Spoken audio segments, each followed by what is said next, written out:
So, Stu, this Conveyancing Matters Q&A, Yep. bit of a vexed one, this. Grants of representation, but do we need a death certificate if we've got a grant? Well, first of all, grants of representation.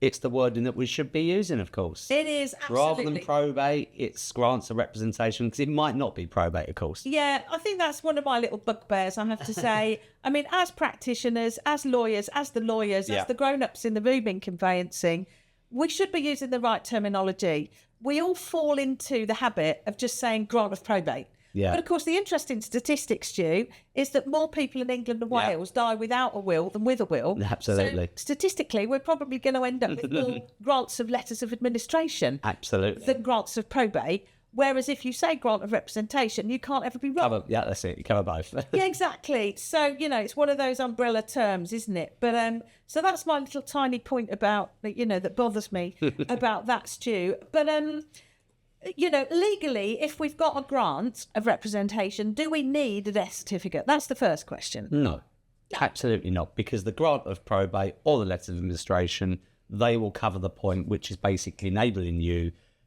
to decipher who's selling the property, who's got capacity to sell, and enable you to register the ownership of that purchase. So no, you don't need it legally, of course.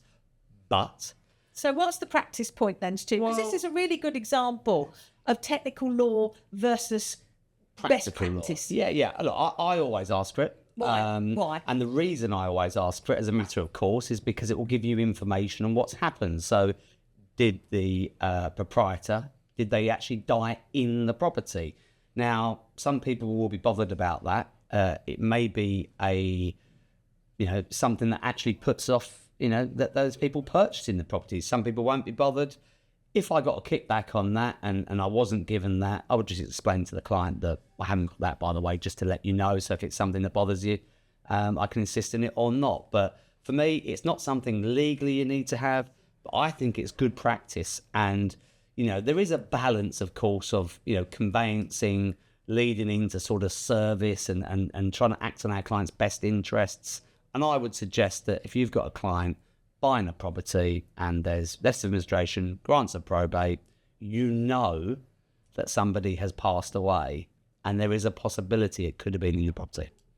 Yeah, I think that's a really, really good point. What if the client purchases the property and comes to you and says, Lorraine, you didn't tell me that the seller, they died in the property? Yeah, and that's the thing, isn't it? And I think one of the issues is to perhaps, for us old people to share with our lovely young colleagues watching this, is that over the years, you and I have had so many bizarre experiences, bizarre instructions from clients. And we've got more anecdotes, more problems, more complaints and more issues than most people have had hot dinners.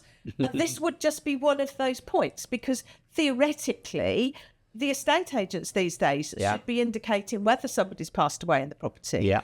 But they very often won't, because they either don't know, they didn't ask, or they don't want to lose the sale. They don't affect the marketability of the property, of course. Exactly. So maybe then, asking for the death certificate and even just forwarding the copy to the client, even if you've got a grant, is still a good thing to do, to avoid that 1 in 100 complaint that you're going to get from your client. Absolutely. And look, we all know, don't we? Things are like magnets. So when something goes wrong, it's just sod's law that it would be the client that would be bothered, that you'd have been acted for.